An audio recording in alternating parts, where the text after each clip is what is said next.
going on, everybody? Welcome back to the Going the Distance podcast presented by ImmaculateSports.com. Twitter's at ImmacSports. Instagram is also at MLB TikTok, YouTube, Immaculate Sports. It's episode 190 and the big event of the weekend. We talked about it last week. The NFL draft. What a crazy weekend. Lots of great players, basically up until the sixth round. And we're going to break most of it down, including the full drafts for our two favorite teams, the Raiders and the Jets, because we've been researching these guys all week, I'm sure, both of us. So we kind of have our opinions on how that went and how the first round went. And, of course, some other stuff in there, too. NBA playoffs have been good. Yeah. So we'll go over that stuff. Of course, we have the player, pitcher, rookie of the week that we always do. I guess I'll get started with our openers. And my opener is this past A's road trip that actually turned out to be a pretty good one. It was a 4-6 total road trip. Started off 0-3 though against the Cleveland Guardians, and then it got exponentially better when we went to New York. Took 2 out of 4 there, and then went into Baltimore this past weekend and took 2 out of 3 from the 1 seed in the AL this past year. And it wasn't some cheap wins against Baltimore or something like that. We played well. Our bullpen absolutely shut them down. They got to see the wrath of Mason Miller, Lucas Ersteg, Austin Adams.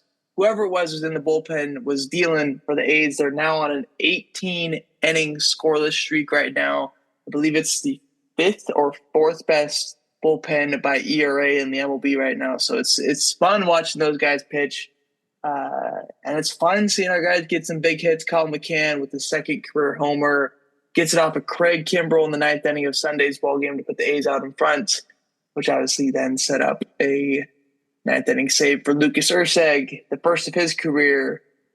And it's been fun to watch the A's, and it's nice to see that we have fun baseball in Oakland the first time in a while.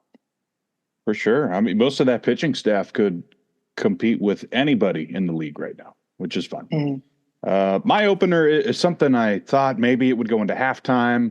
I decided to move it over here because we didn't really get the full answer. That's the EA Sports College Football 25 video game cover. There was some news that something was going to leak over the weekend, and we did get something. We know it's not Nick Saban. It's not Caleb Williams. It's not a former player. It's going to be multiple current college athletes, which I think is awesome. That could be its own NIL deal right there, and we don't know for sure, but Matt Brown, the EA Sports guy who leaks all this information because he's a good guy and loves the community, he said multiple Power 5 conferences will be represented by current players. So hopefully as we get closer to July, we'll figure out some more information about that. It's pretty cool. Well, what would be your guess for players on that cover, Skyler? Oh, man, maybe a Travis Hunter. That seems like a layup one. Him or Shadur is layup. SEC, I could see Luther Burden from Mizzou. He's a 5-star receiver. Or Carson Beck, of course, from Georgia. And then Quinn Ewers would be my guess from the South. Yeah.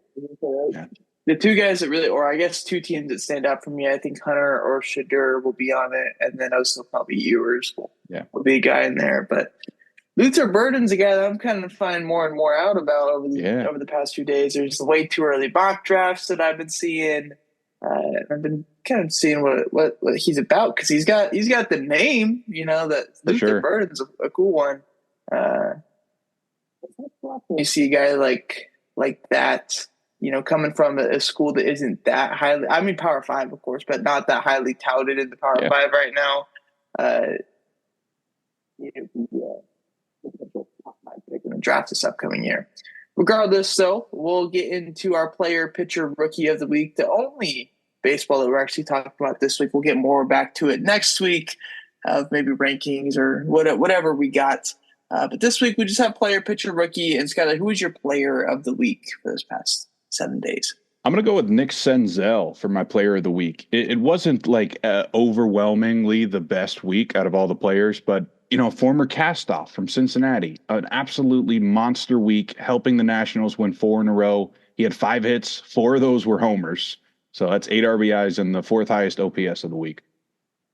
Yeah, it was an interesting week for player of the week. Usually we have a pretty easy choice where it's like this guy hit 6 homers and had a 400 batting average or whatever.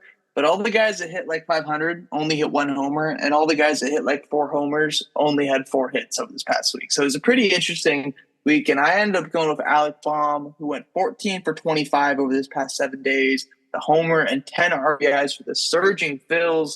Lost last night to the Angels, but and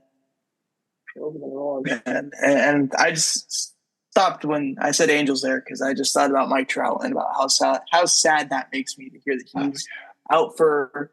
They say hopefully at some point he'll return in the 2024 season. When you say something like that, he's probably not going to return. Unfortunately, leads the league in home runs right now, but needs knee surgery, and that's extremely upsetting for a guy that we just want to see healthy. Man, we just want to see this guy play baseball for not even 162. Give us 140. He hasn't been able to play a full season. I guess he played the full season in 2020, but the last, season that he played 130 plus games was 2019. So it's 5 years now in a row that we're not going to get that from Mike Trout.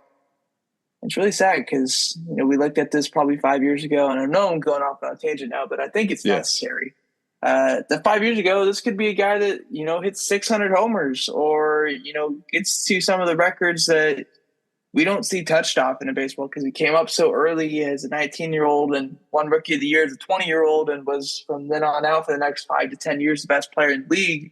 Now we're not going to get that, unfortunately. Will he get to 400 home runs? I hope so. He's at 378, so he should be good there. But 500 is now not a sure thing when it was, a guarantee just, 3-4 years ago. So it sucks to hear that. Hopefully he heals up well and we get to see a healthy Mike Trout again in the near future, man, because it's a sight to see when it's happening. I'm still keeping my hopes up a little because, there's far worse that could have happened other than the meniscus. We've seen basketball players come back a month later all the time, but we know it's not basketball. It's a little different when you're trying to steal bases and shit and run in the outfield. Anyway, moving on to pitcher of the week, Skyler, who'd you choose? So I originally had my guy Tanner Bybee here. I might as well just go through it, but things have changed in the past couple of hours. 7-inning shutout, no walks, 9 Ks in Atlanta. So massive for the Guardians. They have 19 wins. It was also a great coincidence because I got a Snapchat memory like 7 years ago. Today, my brother and I went to go watch him play against Irvine and Keston Hura. He didn't pitch. He wasn't the ace. It was Connor Siebold at the time, who I think is a reliever for Boston now, but anyways, shout out to him. But I think now the winner has to be Jack Flaherty. 6 1/3 shutout and a career high 14 Ks against his former team, St. Louis, today. Yeah, I was in a weird spot with Jack Flaherty because it was like, do I put him for next week? Do I put him for this week? Because I was watching that performance today and 14 strikeouts, had 13 through 78 pitches, and then kind of, I wouldn't say fell off in the 7th, but didn't have as effective as the 7th inning as the first 6 innings were for him. But he absolutely dealt with his 14 Ks. One guy I do want to give a shout out to is a guy who pitched this weekend against the Diamondbacks, and that's George Kirby. Was dominant for this Mariners staff. It's been extremely dominant in general over the past, I want to say 2 weeks now at this point. They're giving up, their starters are giving up less than a run a game or something like that. And he helped the cause with going 7 innings, 2 hits, no runs, 1 walk, and 12 strikeouts. George Kirby in general is on some like insane pace stuff when you look like walks per 9 or I forget what the stat was. I think it was Pitching Ninja that posted it. And he ranks in the top 25 career all-time in, I want to say it's like walk rates or walks per 9. And every other person above him is from the dead ball era. So we're looking at guys who didn't strike anybody out, didn't walk anybody, and just, had ground balls the whole, 9-inning games, however long they played. But George Kirby has like, better than Maddox level control, and George Kirby also can throw 99. Like that's the stuff that he does is otherworldly, and it doesn't get talked about too much because it's not like a crazy flashy thing to not walk people. But for the baseball guys, like holy shit, this guy is ridiculous what he's doing right now. Rookie of the week. A lot of guys with a similar line this week. I'll shout out Yamamoto, but I'm going to go with Kyle Harrison of the Giants. 6 inning shutouts, another guy with no walks. That's been big for me this year. Walks have been a problem amongst the top starters. So when you can go no walks, 7 Ks, shutout against Pittsburgh on Friday night, that's pretty cool.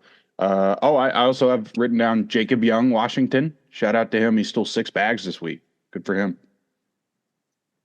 Yeah, I also went with Kyle Harrison. A bit of a personal bias for my former travel ball teammates. One of the big problems for him this year has been home runs and walks. And to have a performance on Friday night, like you said, where he went 6 innings, didn't give up a run, so obviously no home runs there. Didn't walk anybody and had 7 strikeouts. One of the best outings of his career. So Kyle Harrison, rookie of the week to me. I'll take it. Got to pick them while I can, man. Yeah.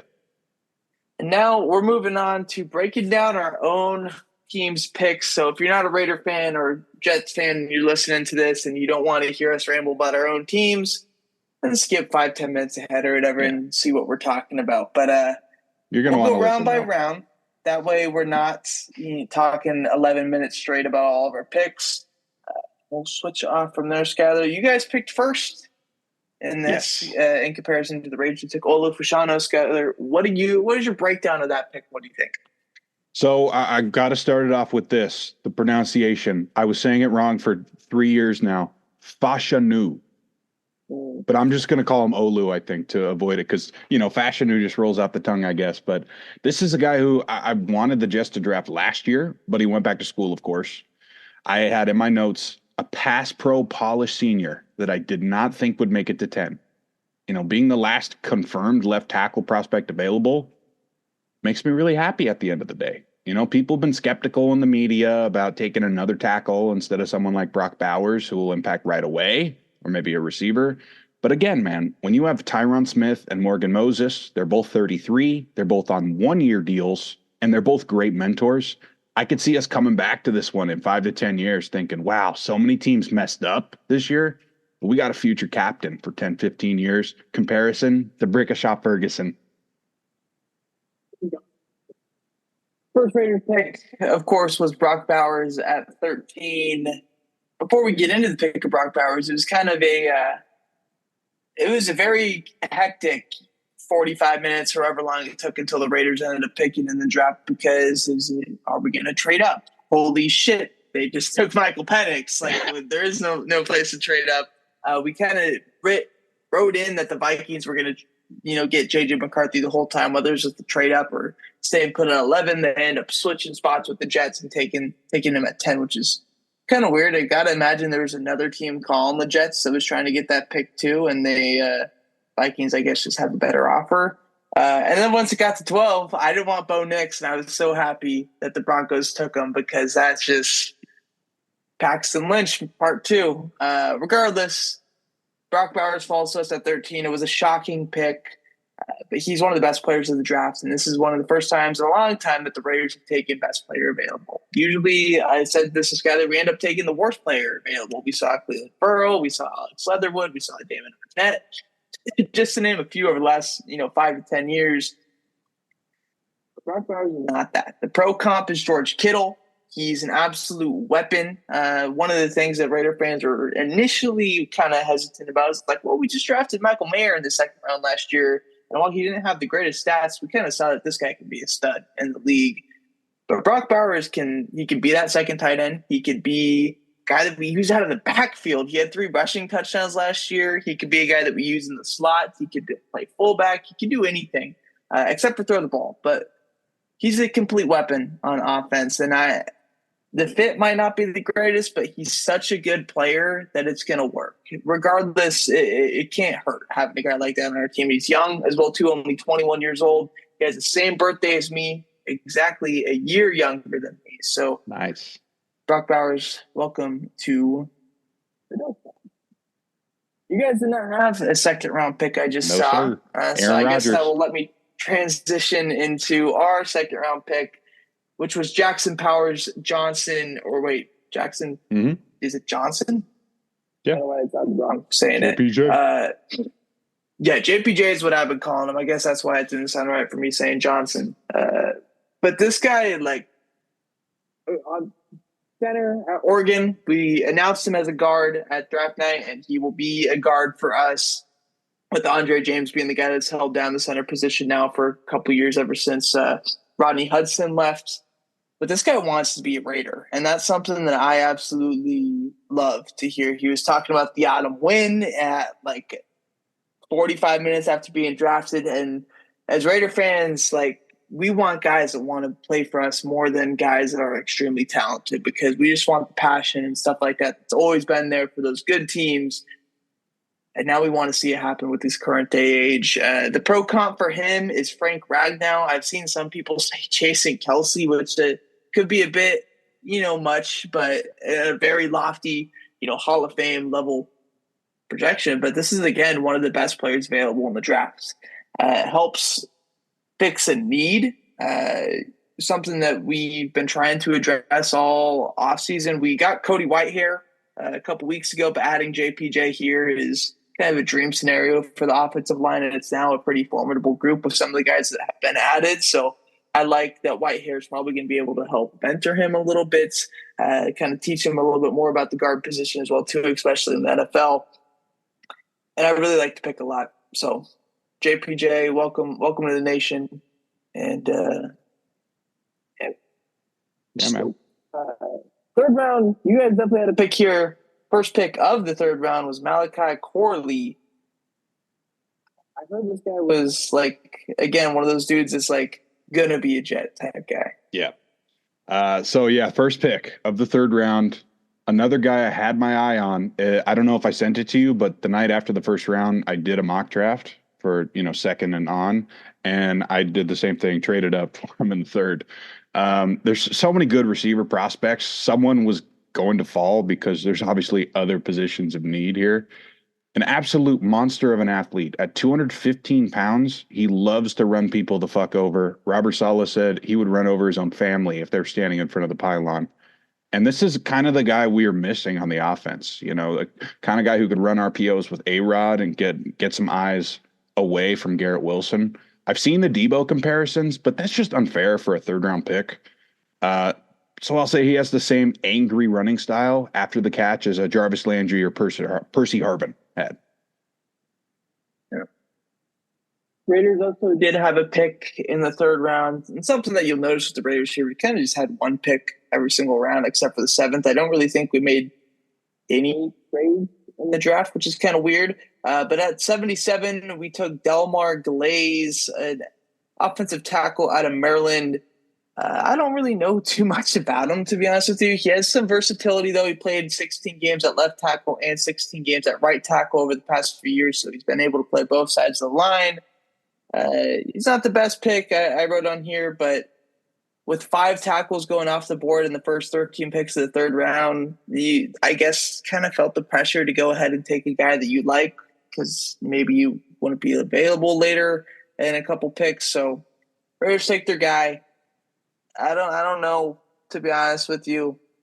One of probably my least favorite pick of the draft, but I'm not saying he's going to be bad or anything like that. It's just not my cup of tea for a guy like this at 77 when we were looking to take a corner or something like that. The next pick for us was before the Jets in the fourth round, because you guys picked towards the end of the round. But we stuck at our normal spot at 12 and went ahead and took DeCamerion Richardson, cornerback from Mississippi State, at 112. This guy's a freak of nature. 6'2", 188 pounds, most athletic corner in the draft is what I've seen. But he's not super polished. He's one of those high ceiling, low floor type guys that if everything works out well, we're talking about this guy being one of the biggest steals of the draft. But if things don't work out well, we're like, holy shit, it's just a fourth round pick. How bad can it be? Regardless, he's already one of the better run defender corners in the draft. And with the upside, I like the pick. I'm okay with it. So Cameron Richardson from Mississippi State. Yeah. Cool. You guys then took a running back at the end of the fourth round that I'm a big fan of, Braylon Allen at 134. Skyler, tell me about that. Yeah, we're 3 picks into our draft now, and you can start to see the direction the offense wants to go in here. They want to be more power over finesse. We are horrible on third down, really bad in the red zone. And for how great Breece Hall is and will continue to be, we know we need a bigger backup step in sometimes and run block. Allen was my favorite running back prospect in this draft. I guess I liked his production over the other guys with more speed and injury history. Just the way that he jukes and cuts like a scat back while also being over 230 pounds. They nailed it on NFL Network. It's AJ Dillon. Like, even if he's only in certain packages to start off, I'm really excited. Yeah. Moving on to the 5th round, Raiders selected before the Jets here as well, too. At 148, we took linebacker Tommy Eichenberg out of Ohio State, or the Ohio State, my bad. This guy was a captain for Ohio State the past 2 years. He's been, the main guy in their defense that's been wearing the mic for them. He's one of the more sound and reliable tacklers in the draft. He's not a, crazy athletic guy that's making insane plays.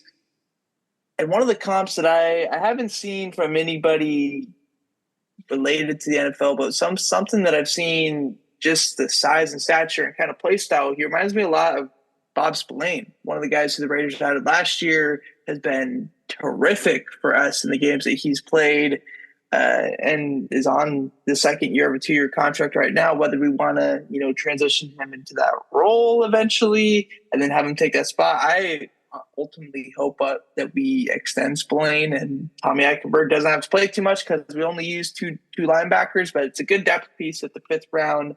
A pretty, sure guy at 148. And one of the, as far as the football guys, like, this is a pretty well-known name taken in round 5. You guys took 2 people at the end of round 5, Jordan Travis being the first one, and the best name of the draft at the end, Quantez Stiggers. How about that from the Argos? Tell me about Jordan Travis and Stiggers. So, yeah, Jordan Travis, another pretty predictable pick for the Jets fans because you can't go into the season with only 2 quarterbacks and one of them not being necessarily 100%.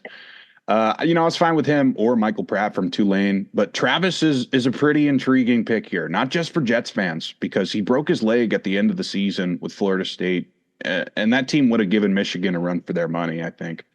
Not only does he get a true redshirt year this year behind a future Hall of Famer in Rodgers, but also a guy who's been really solid for 10 plus years, Tyrod Taylor, who, by the way, was my comparison for him. If he never breaks his leg, he's going in the 2nd round. We basically traded Zach Wilson for him, so why not take a swing? Oh, so, yeah, we got 3 picks in a row, actually. I'll mention there's one guy, too, in between. Isaiah Davis, running back from South Dakota State at 173. I'll just mention it quickly because it was a real head-scratcher for me. No, it would make sense that this is the one you missed because who would have thought they would take 2 running backs? Maybe they thought he was really good value on special teams. Maybe he's going to play fullback. But I don't know, man. I like Izzy Abataconda too. So another big running back, weird. But Quantez Stiggers, the DB from the Toronto Argonauts. Yeah, you heard that one right. This guy has a crazy story. He quits football his freshman year of college after his dad passed away, unfortunately. But his mom encouraged him to go play fan-controlled football with Johnny Manziel because he needed the paycheck. He balls out, gets a tryout with the best CFL team, the Argos, under 21 years old still, by the way, makes the team, wins Rookie of the Year, and here we are, man. Maybe translates to a free safety, pretty good ball skills, but he doesn't have to be rushed up. It's a great secondary room, and he has time to improve that craft. Maybe this is the guy who actually becomes the starter out of all of our day 3 picks. Yeah, no. 6th round pick. I don't believe you guys had one, if I'm not mistaken. Nah. So that leaves me at 208 with the Raiders taking Dylan Laub, running back out of New Hampshire. This guy is another one of those like really crazy weapon type guys. There isn't really, I guess you could call him a running back, but he did everything for New Hampshire, whether it's playing slot, whether it's playing running back, whether it's returning kicks, punts. He did everything. I think at best in the NFL, he's probably a 3rd down running back with rotational snaps. He's already going to be the 3rd on the depth chart behind White and Madison. So 3rd at best. There's obviously going to be some other guys as well too that could rotate in preseason, but he's going to have the chance to prove himself there. And an interesting note that I saw is that he had 295 receiving yards versus Central Michigan in 2023. In a single game, he had 295 receiving yards. That's an FBS team too. FCS stuff. So he's not, doing it against the premier teams, but or I guess that is an FBS team. Yeah. But he was doing all this other stuff at the FCS level. So not against all the premier teams, but a good game against one of, a recognizable team name in college football. Moving on to the 7th round, the Raiders had a couple early picks here for the Jets' only pick in the 7th round, which was Mr. Irrelevant, which we'll get into in a minute. But the first pick of the 7th round for the Raiders came at 223, and it was one of probably, I don't know if it's my favorite pick of the drafts for us, but I like Brock, I like JPJ, but this might be the 3rd or the 4th behind Richardson or Eichenberg. And that's Trey Taylor, safety out of Air Force. This guy is fun to watch. The Raiders posted a highlight tape of him as soon as they drafted him, and some of the stuff this guy does is like, holy shit. Like, this guy is a heat-seeking missile. He's a turnover machine. And one of the Raiders beat writers, Vic Tafer, who's been writing for the team for a long, long time, he commented, like, how did this guy fall to the 7th round? Like, his tape is ridiculous. He's only 5'10", 200 pounds, so it's not like he's some crazy, 6'4", 225 guy, but he's got the ability to cover. He's got the ability to tackle. He's going to be disciplined. He went to Air Force. He's not going to be a guy who's doing all this crazy stuff. We got the head part of him already good, and I like that. So Trey Taylor is one of the possible boom names for me to watch out for as far as this draft goes. His cousin's Ed Reed, right? Yeah, his cousin is Ed Reed. That's what I thought. Yeah, some crazy stuff. Yeah. But maybe perhaps can be one of those guys where you look at the 7th round and say, oh, that was a good pick. And then the last pick for the Raiders came 6 picks later at 229 when they took MJ Devon Shire, quarterback out of Pittsburgh. He's good. He's good. Really? He's good, yeah. All I had here is special teams value, perhaps, and a playmaker or something I had as well, too. He returned punts for Pittsburgh and was pretty good there, so maybe he could be a guy that we use on both sides of special teams, whether it's a gunner or a guy returning punts. Regardless, 7th round pick, I'm not, told too much value to it.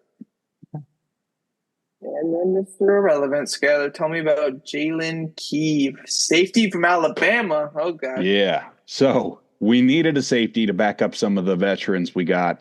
And Key seems like the kind of guy who's going to buy into the whole Mr. Irrelevant role, being a no-star recruit, transferred from the UAB Blazers, and he came through for the Crimson Tide when they needed a dime or nickel package last year. I can't guarantee he's going to make the team. We got some really good DBs, but I get why you would want this guy to be your Mr. Irrelevant and why they didn't trade this pick, even though a lot of teams asked for it. That takes us through the breakdown of our own team's picks. Now we're going to grade everybody's picks except for the Bills, who didn't have a first-round pick, and probably a couple other teams as well, too. Yeah. In our first-round grade, something that we've done every single year since we've had the podcast, used to have its own special episode. Now we're integrating it into a separate one. We'll start off with the guy who went number 1, Caleb Williams, to the Chicago Bears. Skyler, what's your grade for this pick? Give me an A+, man. The Bears are going to be so much fun to watch. There's no way they could have built this offense around a young quarterback if they didn't reset the clock by trading Justin Fields. Yeah, this is the first of 3 A+ for me. Caleb Williams is a no-doubter. Grand slam of a pick. You can say that he paints his nails or whatever the fuck. That doesn't affect his ability to play quarterback. You look at Dennis Rodman and all these guys in the 90s that were outcasts and stuff like that, but still really damn good players. Caleb Williams is locked in, bro. He's going to be completely okay. This guy's going to polarize Chicago from having one of the worst offensive teams over the past 100 years to the next, 15 years perhaps being really damn good with him. Number 2, the Commanders like my guy Jaden Daniels. This one's going to be an A- for me. It is really hard to pass up on this kind of athlete. At the end of the day, I just think Drake May's a little better. Yeah, that's kind of the same page I'm on. I really like Jaden Daniels. I've very well documented. I've been a big fan of him for the past 4 or 5 years now at this point, going back to his ASU days. I just think Drake May was probably the pick here, to be honest with you. I hope Jaden Daniels proves me wrong, and I hope Drake May honestly sucks in New England. Me too. I don't want New England to be good again, but I don't think it's going to play out that way. I think Daniels is still going to be great in the league, but Drake May seems like a guy that could be an MVP level player.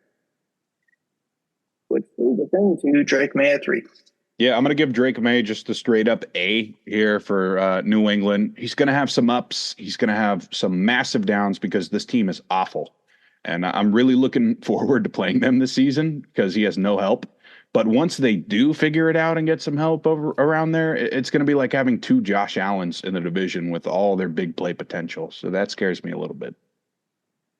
Yeah, I kind of feel the same way for Drake May. The mistakes are going to be evident within the first couple of years. I mean, we saw Josh Allen's the comp for this guy, yeah. I would say. And he, ESPN has Justin Herbert. I don't really see that. But regardless, they kind of have the same prototype, big, strong dudes that can really do anything on the football field, whether it's run, whether it's pass. Herbert runs less because they don't want him to get hurt. But that reckless abandonment is kind of something that's been noted with Drake May, where he's kind of has the ability to just kind of go off the rails and make some crazy shit happen or make some bad shit happen, whether it's, I don't know, but he's probably going to suck for a year. And then once they get the first pick next year and take Luther Bird in or something like that, or, eventually get him some decent non-wide receiver 4s to throw to, Drake May is going to be really good. So I give it an A. I like to pick, but it's not as good as Caleb Williams, I'll tell you that. Number 4, Marvin Harrison to the Cardinals. I gave this one an A+.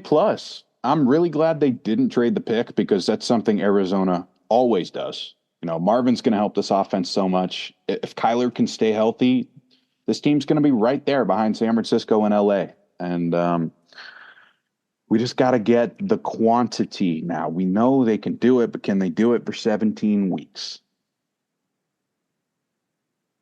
I like the pick. I think this is something that Kyler was super big proponent of. I don't know if you saw it, but the video that he posted on Instagram of the live reaction of them drafting Marvin Harrison was pretty cool. He's like, fuck yeah, let's go. Like he was pumped up. So you got to like that when your quarterback's pumped up because that kind of radiates to everything else. The team I do not think competes still with the rest of the division. I think the 3 other teams in that division are really good. But regardless of the pick, I'd give it an A. Joel at 5 to the Chargers. Harbaugh's first pick at the helm of LA. Yeah, and this is going to be my last A+ for a while. I think they nailed it. Perfect pick. I had Latham in my last mock draft, even though I have Latham ranked in the 20s just because I thought they wanted the run blocker. But they don't need that. They don't need Neighbors. They needed this guy, the guy with no weaknesses at all, who's going to protect Justin Herbert. This is the closest you got outside a quarterback to a potential Hall of Famer, I think, in this class. Yeah, I just think at this point, you're starting to waste a little bit of Justin Herbert's career. And when you have, the ability to take Neighbors, or you had the ability probably to trade up to take Marvin Harrison, because the Cardinals were fielding calls for a long time, or you could have traded back for a Doomsday or whatever the fuck. I just don't think taking a tackle was the right thing to do. And I know it's the football head, like you got to protect the quarterback. And that's something that we've seen. It was a big thing going back a few years when the Bengals selected Jamar Chase over Penei Sewell. And we saw he was like, oh, well, Joe Burrow's going to get sacked 80 times. And he's going to get hurt. And he's going to get, sure. And he did get hurt. But they also went to a fucking Super Bowl with Jamar Chase. Like I don't know. There's 2 sides of this. They went with the safe side. I just don't think it's the right thing to do when you have a quarterback that's getting paid so much money. Go ahead and get him a target, especially when your wide receiver room is the way that it is. Number 6, Malik Neighbors to the Giants. This one's going to be a B plus for me. Not necessarily disliking Neighbors, but the Giants should have taken a quarterback. Neighbors is going to be fine. He's got that crazy speed, but who's throwing him the ball? I think even though we're both a little skeptical on J.J. McCarthy, it wouldn't have been a bad fit. Neither would Michael Penix. I just think it's going to go horribly wrong, and everyone's going to get fired from the Giants this year. Yeah. I like Malik Neighbors. I gave it an A- as a pick. I just again kind of the same thing where it's just like you don't have the guy to throw him the ball. So that's the biggest issue there. But Malik Neighbors is a stud, and I think he's going to make some exciting plays. Just get him the ball is the toughest thing to do. Number 7, Titans take J.C. Latham. C plus. I get it. He's a monster in the run game. And that's what the Callahans do. They come from O-line coaching backgrounds. But I just see so much Mekhi Becton in this guy's game that, he's solid at what he does. But when you try to make him that franchise left tackle, he just gives up too many sacks and gets hurt. And I'm afraid that's what's going to happen to them. And I am worried for Will Levis.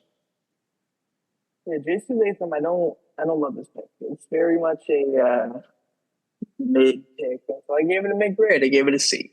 I don't think it's the flashy pick that you could have taken. I don't think he's the best tackle on the board either. I understand, like you said, go protect Will Levis, but I don't know. I don't think this was the pick. I give it a C. This one's not getting a C. I'll tell you that. Michael Penix at 8 to the Atlanta Falcons. This one is really tough for me. I'm going to give it a D. Okay. Penix absolutely deserves to be picked at this spot. He's going to be an awesome player. But right after giving Kirk Cousins $100 million guaranteed, instead of helping out your awful defense, that's going to be brutal, man. It's going to be a brutal couple years, I think, even if they do sneak into the playoffs. My one plus here for them and why they didn't get an F is because they got Braylon Trice, edge rusher from Washington, at 74. That's ridiculous value at a 30-ranked player. So it's not the end of the world.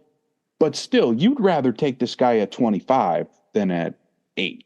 Do like a reverse Minnesota here. Trade up for someone, right? Yeah.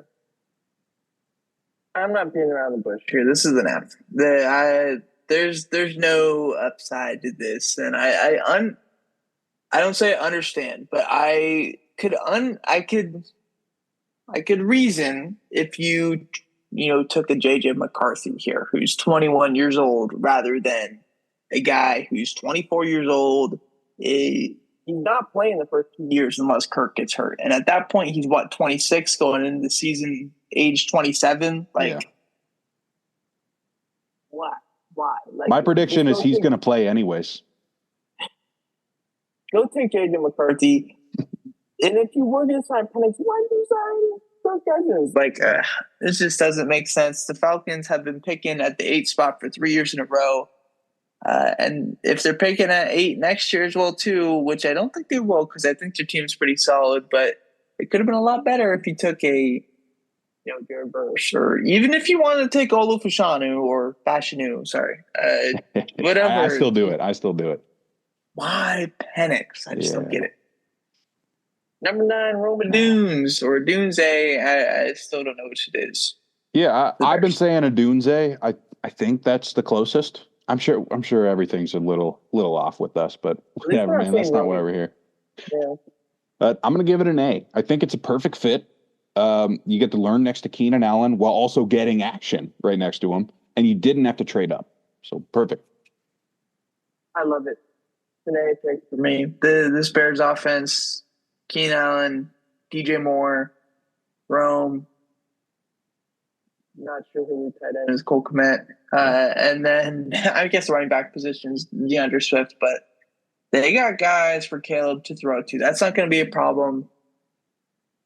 And, you take a quarterback at 1, you take a receiver at 9. It just seems like these two guys can really have that crazy connection that we see guys have when situations like this happen. And they don't happen often.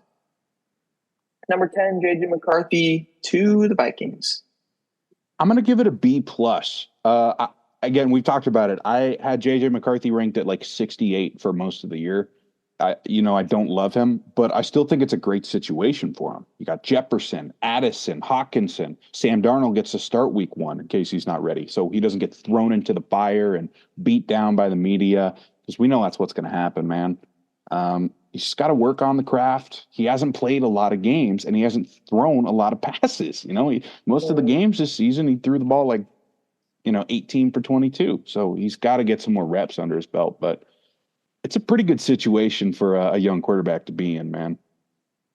Yeah, and something that you didn't say, but Kevin O'Connell, he gets to mold his quarterback now in the way that he wants him to be. I think that's probably the biggest driving factor for JJ McCarthy over Michael Penix or Bo Nix, that you can really mold him into the guy that you want him to be. And for JJ McCarthy and Kevin O'Connell, it's like, holy shit, like if things go really well, they can go really, really well here.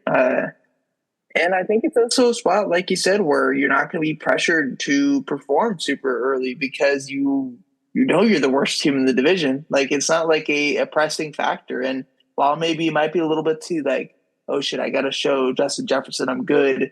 That way he signs. Or he signs back and does all that. But I like to think I give it a B plus. Olu at number 11. Skyler, what you got? I went with A minus. I gave my big spiel earlier on him, but basically, if you can't protect the quarterback, you will never win. Olu has given up 0 career sacks. 0. That is Penn State, and that is including Gonzaga in D.C., where he was the left tackle for number 1 pick Caleb Williams. He's got the pedigree. Please, football gods, repay us for finally making the right decision. I like the pick. I'm not going to give too much analysis because Skyler already did. I give it an A. Nix at 12 to the Broncos. Yeah, this is another odd one, but I'm going to go more with the situation here with my grade B minus. I did mock Bo Nix here. I wouldn't call it a reach because I really think Sean Payton can make it work with Bo Nix. They already drafted his teammate Troy Franklin in the 4th. They're starting to make things easier for him. And considering he's got an uphill battle here, being in the same class as some of these other quarterbacks, they're off to a decent start. I give it a D. I already hate him. I wasn't a fan of Bo Nix. I didn't want the Raiders to take him. I'm happy we did it, and I'm even happier that he's a Bronco because I hate the Broncos. I hate everything about him. But an unbiased grade here, I give it a D because the Broncos, I don't think they're in a spot to take a quarterback. I understand that the team is bad, but they got a lot of holes right now, and I think throwing a quarterback into this spot where you don't really have a way for him to succeed is going to be really damn tough for him. So I don't think it was the pick. I think there was plenty of tackles, or if you wanted to go defense, you could have done that. But taking Bo Nix just because he felt pressured about some other things is not the way to go about it. So I give it a D. Definitely a top candidate for the Trubisky of the year. Yeah. Number 13, Brock Bowers to the Raiders. Hey, why not, man? Best player available finally. Like you said, he might have to play 60% of his games at receiver to have fantasy value, but who cares about that stuff, right? We're trying to win football games here. A guy who can set some mean blocks and take one to the house. Yeah, no, I really like Brock Bowers. I gave it an A as well, too. He adds another dimension to the offense. When you don't have a quarterback, what's the best way to have a good offense is you have a ridiculous amount of weapons, and that's what the Raiders have been building right now. We saw Jacoby Myers be really good last year. We know how good Devontae is. We saw Trey Tucker make some big plays. We saw Michael Mayer make some big plays. We saw Zamir White come alive at the end of the season. We know Alexander Madison has a bit of a could do something ability to him, and now Brock Bowers, you add in a guy who could be a all-pro level tight end. So, give it a name. Yeah. Number 14, Talise Fuaga to the Saints. Yeah, also an A here. He's ranked 8th on my board. Probably won't play left tackle like the other guys, but New Orleans has a disastrous O-line and a quarterback already banged up, Derek Carr. So, good for them being smart. this is the right pick. I gave it an A. Not much to it. He's pretty sure, so I like Fuaga a lot. First defensive player off the board at 15. I believe that's a record. Layups Latu goes to the Colts. I'm going to give this one a B plus. Again, I think it is not the wrong pick for Indy here. He's probably going to be the best defensive player right away. He's really exciting to watch. I'm just a little scared of all those neck and spine injuries that he's had. He's going to be the type of player who has a decent ceiling, but not much more after he's 30. So prove me wrong. I give it an A minus. He's a freak of nature, but the injury status is something that kind of holds you up. I do think he's going to be good, though, especially if he's healthy. Number 16, Byron Murphy, the second, not junior, to the Seattle Seahawks. I feel the same way about this pick. I gave it a B plus for Seattle. Great prospect, solid pick. You haven't been able to stop the run for years, so he gets to learn next to Leonard Williams. But he can't really rush the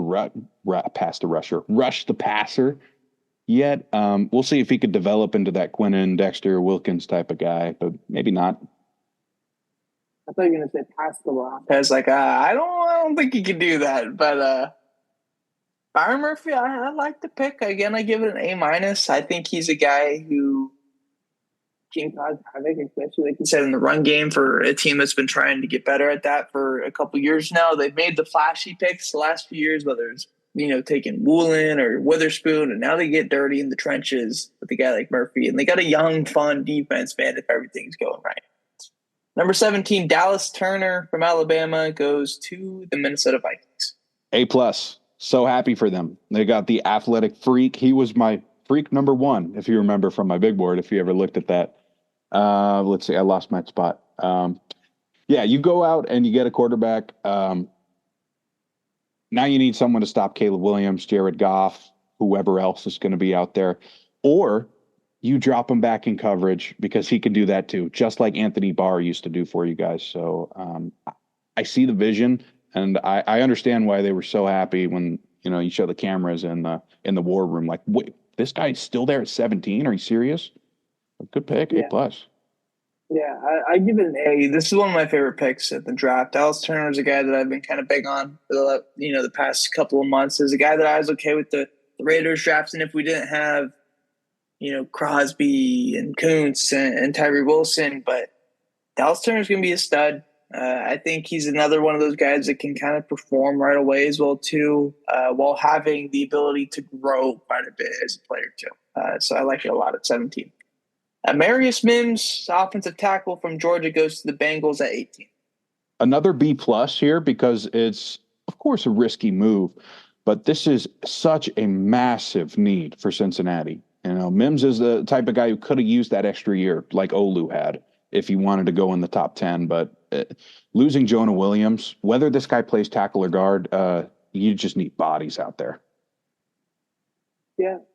I give it a B. I think they had the spot where they could have traded up, a little bit and gotten a Fuaga or Fashanu if they really wanted to, or maybe they were expecting J.C. Latham to fall to them at 18 before the Titans took him. He could be a good player. To be honest with you, I don't know a crazy ton about him, but I think I would have preferred some of the other guys instead. So I give it a B. Number 19, the Rams select Jared Verse. Yeah, I'm going to give this guy an A. I think it's the right decision to keep going defense. You hit on some picks already, but keep building around it. It makes life so much easier for McVay.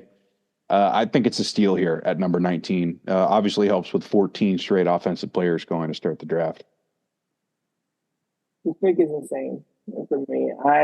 This is my second A plus. Jared Verse is my best player defensively in the draft. I think he's going to show that in LA system. He's got some fun guys to play around who kind of came out of nowhere last year for the Rams. And this guy's got one of those superstar potentials that can, I wouldn't say take Aaron Donald's spot, but help to try to fulfill his legacy, so to speak. Sure. Number 20, Troy Fatanu goes to the Steelers, not the safety, but an offensive guard. Yeah, I also love this pick. I gave it an A. One of the most underrated prospects of this entire draft. I'm happy he actually does go in the first round here. Add some much needed protection for Russ or Fields, whoever it is. Yeah, a lot of people like this pick, and I like it as well too. I give it an A. The offensive line's been a need for Pittsburgh for a long, long time, and they finally address it here. So I like in a young guy instead of signing a 32-year-old guy on a 1-year deal or something like that. Like Becton. Not 32. His knees are. Okay. Chop Robinson, 21, Miami from Penn State.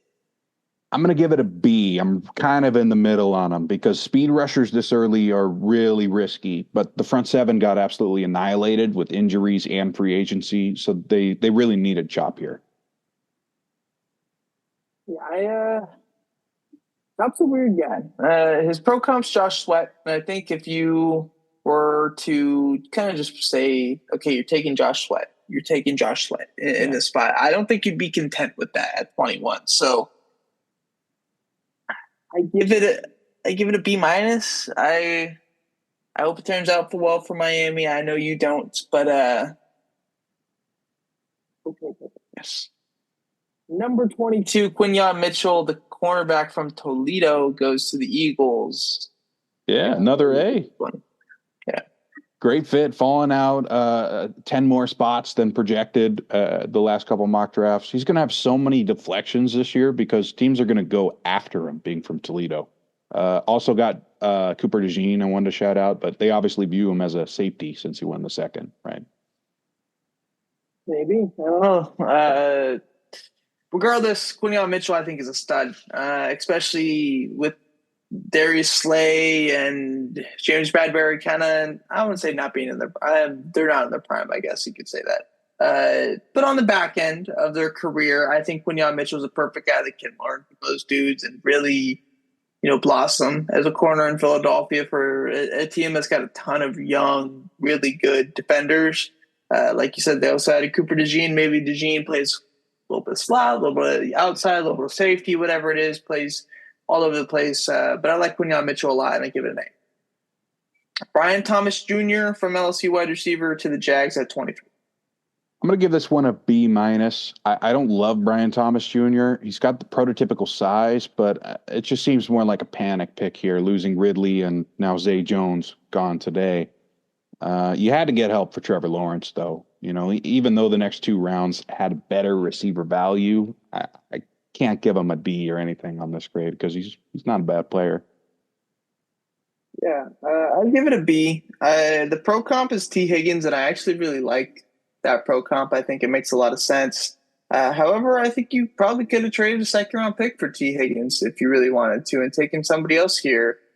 So I don't love that value. I give it a B. I think Brian Thomas could be a decent player in the league, but it's not my favorite pick. 24, Terrion Arnold goes to the Lions. Yeah, also a B plus. Pretty good fit because he's a really physical corner more than the athleticism, and he's on a physical team now. They got torched in the playoffs. This fills a massive need for them. I like this pick a lot. It's something that Detroit's kind of been looking for on their defense. It's kind of the one spot that really wasn't up to par last year on their defense. I think this addresses that really well. Obviously, not having Jeff Okudah pan out that much is kind of the guy who should have been there for Detroit. But now they get Terrion Arnold, and I think he's going to be a damn good player, so I give it an A. Jordan Morgan, offensive tackle from Arizona at 25 to the Packers. Yeah, I gave this one a B. He technically was the best tackle available, even though I think it's a drop off of a tier. This isn't a bad spot for him. They don't need receiver anymore. They got some decent defensive players later on in the draft, and Bakhtiari's gone again. So I get it. B.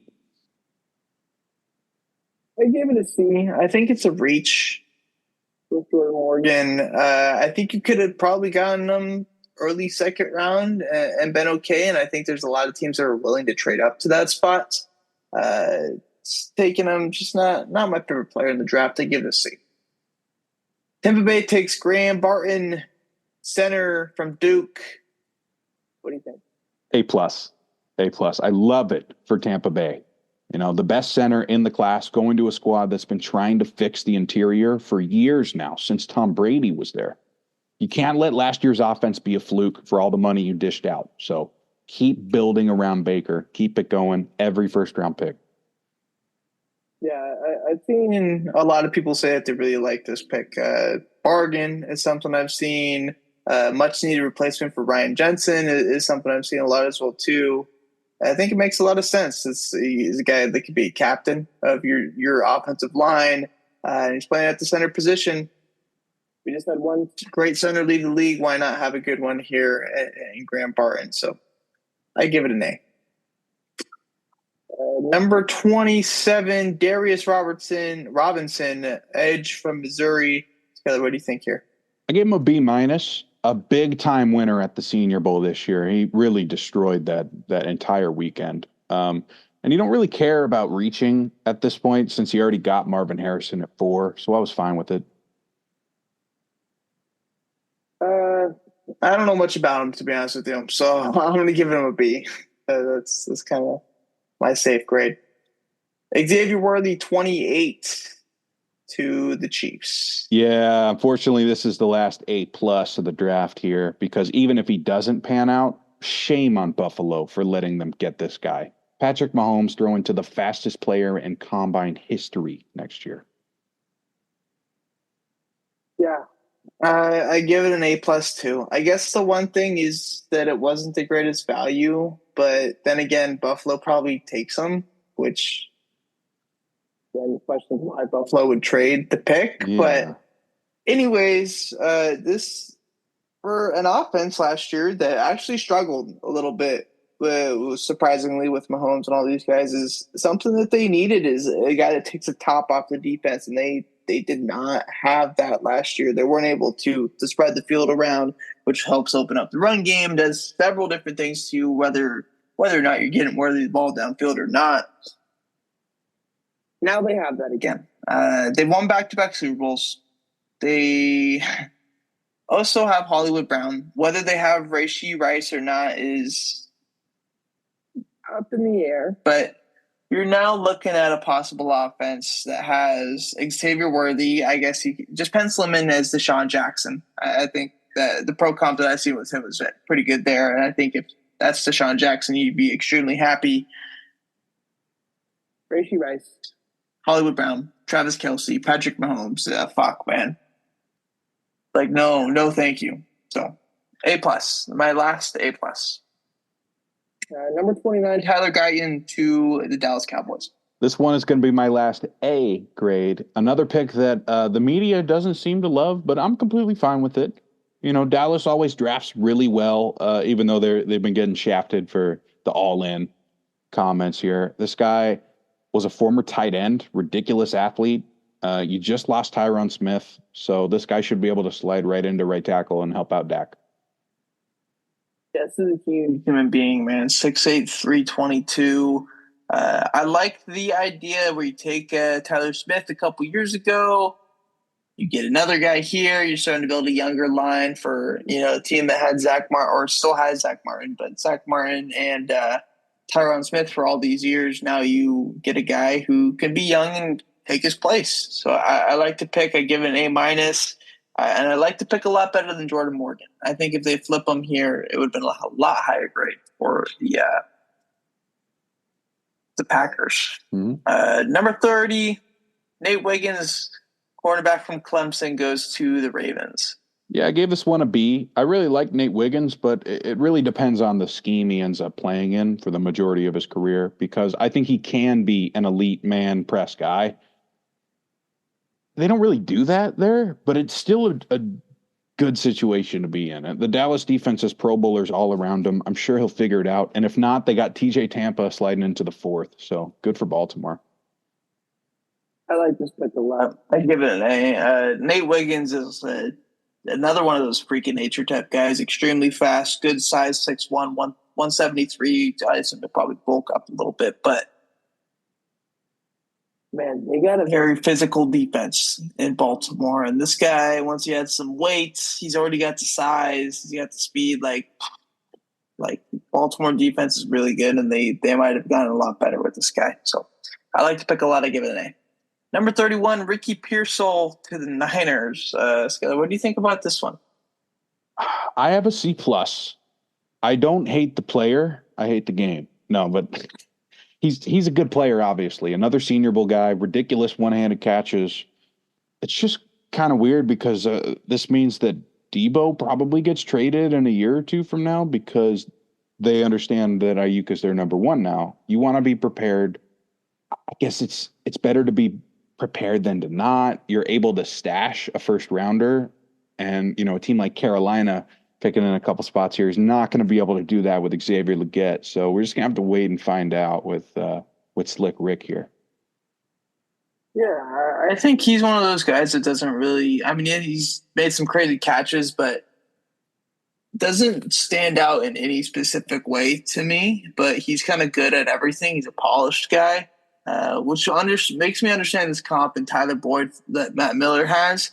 I give it a B. I don't love the pick. I don't love the spot that you took him either, but I guess another thing is I thought this meant that Ayuk or Debo gets traded, and that doesn't happen. So kind of makes me question taking, somebody at that spot that's going to be your, third or fourth receiver, because I know they still love Jawan Jennings and the chemistry with him is pretty high. So I think there's some other spots maybe you want to address, but then again, the Niners are one of those teams that just do not have a ton of needs. So there wasn't a ton of stuff to address.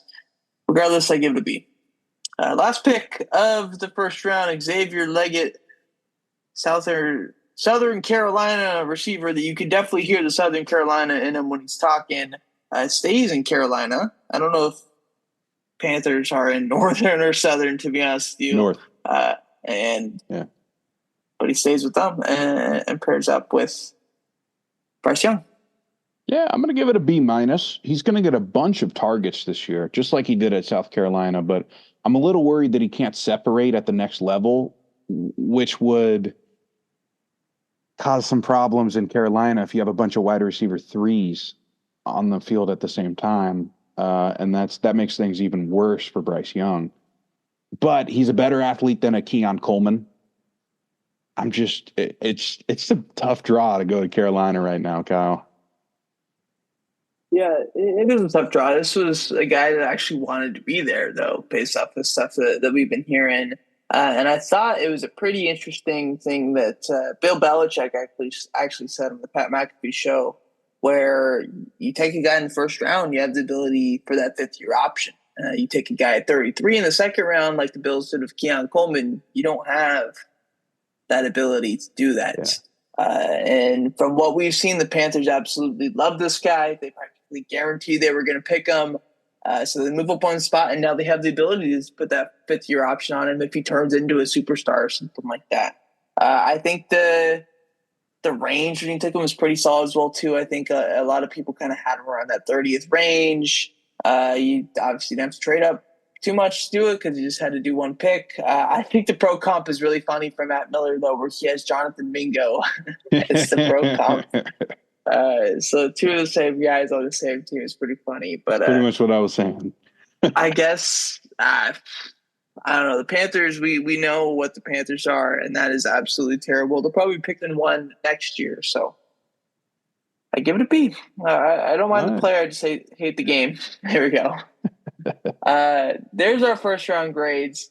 I know we've been going on for a little while now at this point, so we don't have anything too crazy for the rest of the show, but our favorite pick outside of the first round, one pick for the rest of the 200 something picks together. What was your favorite? I actually cheated, to be honest with you. I have my favorite pick on day 2 and day 3. So okay.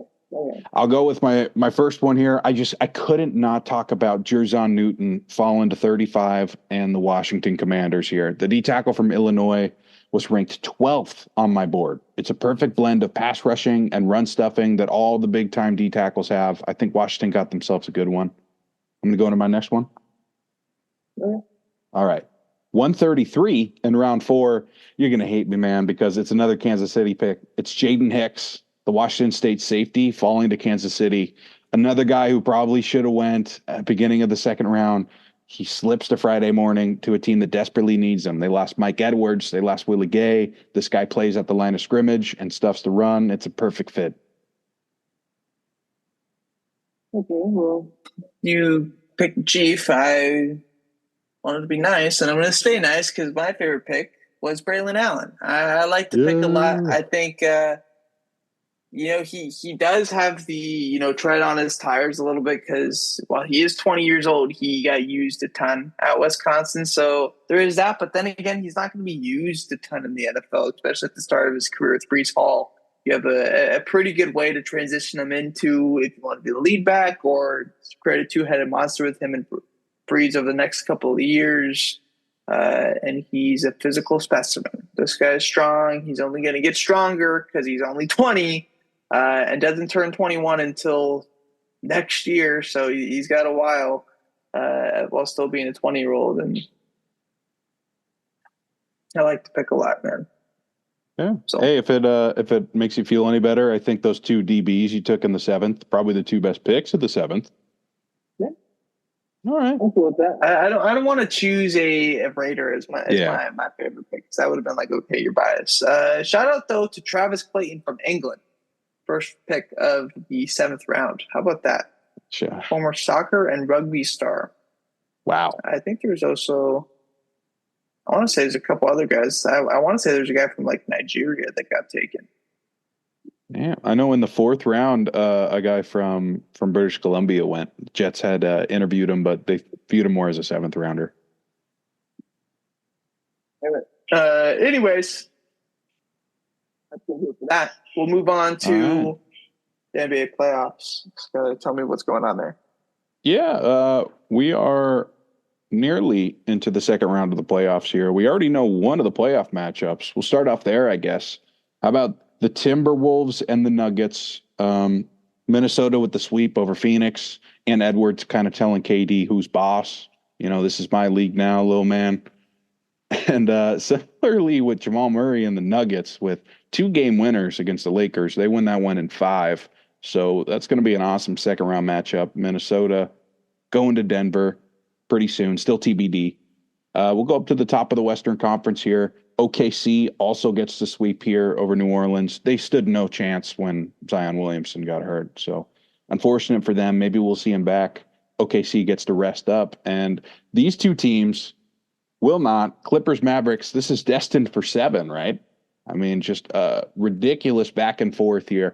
We get a Luka game, then we get a Paul George game. And then, wait, is Kawhi coming back? Oh, nope. No, it's a Kyrie game. And that series tied 2-2. They're playing the next game tomorrow night.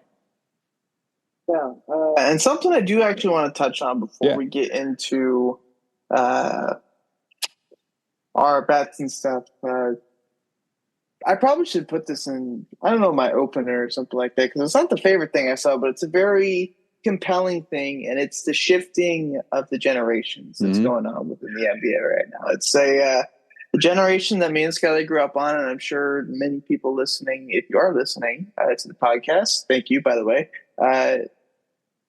grew up on, where it's LeBron, KD, and Steph, the Warriors, the Cavs, the Thunder, the Heat, always being good and stuff like that. And now, for the first time since 2004, none of those guys are moving on to the 2nd round, which is absolutely crazy to say. And I saw a quote that I forgot now at this point, but it said something like, you're growing up and you see these dudes and you think they're going to play forever. And then all of a sudden it's just a memory. And that's a very interesting way to put it, and I think it's going to be something that's very true, where we're just like, holy shit, like those guys aren't playing anymore. And I know we're going to have another year of LeBron, we're going to have another couple of years of KD, and we're going to have another couple of years of stuff. But the days of those guys being the best players in the league is likely gone. And I guess, Kawhi is another guy that's kind of still, I guess, in the kind of back end of that generation. He came through in 2011, 2012, but it's sad. Yeah. It's sad, but it's also like, holy shit, this next generation of basketball is so exciting. Like Anthony Edwards is just like Okay. I'll say this about Anthony Edwards. Yeah. Usually, when you see someone, it's like, okay, they're Jordan, or something like that. Like people are like, no, no, no, calm down. This guy's not that. I've never seen anybody deny like Anthony Edwards is the next face of the league type guy because he has everything about him that is just like, oh my God, this guy is going to be the face of the league. This guy's going to take over the next 5 to 10 years. And that was kind of a point for when he got drafted too. And I didn't really understand at the point because it was like, take LaMelo Ball, dude. Like, come on now. Yeah, this guy's a linebacker. He's not a football player or a basketball player. Yeah, exactly. But the progression in the first 4 years from Anthony Edwards and now what he's doing, and just the swagger, the cockiness, he has the buildup that you can be one of those generational type players, and I think it's really fun watching him play basketball. And for somebody who hasn't watched a ton of basketball this year, and probably the least basketball I've watched over the past 10 years, he's a guy that's like, I want to watch his games. I want to watch him play because the stuff that he's doing is so special right now. It's really fun to see the birth of one of those generational greats. yeah. For me, it's not even about trying to take anything away from the past guys or even from our generation. It's just that a guy like Anthony Edwards has the mentality of a Jordan. Plus, he has the best strength and conditioning coaches in the world. So that's going to prolong that activity, which is crazy. We're already seeing that with the European guys too. It's going to be nuts. It's the rise of Luka, guys like that was really damn cool, and seeing those guys become stars. But something about Ant just feels different right now. Yeah, for sure. Anyways, all right. Moving on from there, we'll get into our Layups Bowl predictions. It was a good week for us last week. My layup was Adunze and Williams to the Bears. Caleb was obviously a lock, but Adunze at 9 wasn't a craziest pick, but I think it was still probably plus 100 odds or whatever. So that one was right. Skyler had Atlanta over Miami.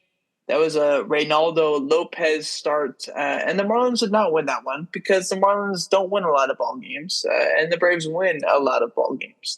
This week, I have Kansas City over Toronto on Wednesday. That is a Seth Lugo start versus Chris Bassett, who's been struggling for the Blue Jays. Seth Lugo has been nasty this year for the Royals. He's been really fun to watch and just throw all these different breaking pitches. I think last time out that he pitched against, it was the Tigers, and he had 9 different pitches that he threw or something like that. Damn. The sweeper, a slider, a curveball, a sweeping curve, like all these different things that he was throwing, they were all just slightly different break profiles that were really tough to see for hitters. So I think he continues his good outing streak, and for a guy that has a 1.34 ERA, I think Kansas City gets it done.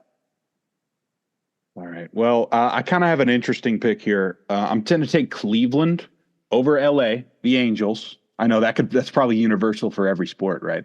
But that's the Guardians and the Angels. Friday night, I'm sticking with the baseball because my guy Tanner Bybee's on the mound. He's coming off of his best start of the year, and he's going up against Jose Siriano of the Angels, who started off nice, but he's got an 80 ERA in night games. Some people may not have clicked on that button to see the splits, but this is a night game, Kyle. I'll say I like Soriano a lot. His stuff is fun, man. His stuff is really good. But is that game in LA or Anaheim? No, Cleveland. I was going to say the return to Southern California for Bybee, but that no longer applies. And I don't think Jose Soriano is from Cleveland, so he doesn't have a return this game either. And of course, also no Mike Trout. Yeah. Last week, bold prediction, I had McCarthy at 2. My wishful thinking was the Commanders were going to take him and the Raiders were going to take Jaden Daniels at 3. That obviously did not happen. So that's red. Skyler had Indiana over Milwaukee on Tuesday. That's green. Indiana's been rolling. Milwaukee keeps on getting hurt, and Bobby Portis keeps on getting ejected. So that's a green for Skyler, and I think it's starting to look well for him in that series. I think Game 5 might be going on right now. Regardless, my pick for the bold prediction is Minnesota over Denver in the series. I'm riding with the guy who's been taking the shoulders or taking the weight of on his shoulders of the next generation of basketball and Anthony Edwards. So taking down the champs. I'm really excited to see that series for sure because I don't even know who I'm going to pick yet. So I'm glad that you pulled the trigger here on Minnesota. All right. I'm going to be boring again. Just go with another baseball game. Tomorrow night, Washington is a plus 140 against a struggling Rangers team. That's Trevor Williams on the bump for Washington. He's been solid against Andrew Heaney. Not quite around a 7 ERA this year. So we're going to ride with Washington, who's been hot with the Outcasts so far this week. Call up Wood and Cruz, please, man. I want to see that team with those guys. That'd be fun. Mm-hmm. Especially with CJ Abrams being possible MVP candidate. Maybe hear more about that in the coming weeks with some MVP rankings or something like that. But that's going to do it for episode 190. We're rapidly approaching 200, which is now going to be. I got to find the date for that episode because that's going to be a pretty cool one. Regardless, we'll see you guys next time in episode 191. Skyler, any closing remarks? Let's go Ace. Sell that team. Ace, man. Go A's, man. Hey, have you seen reverse boycott number 2 against Toronto? What? Yeah. No, I haven't seen that. Yeah. When did that come out?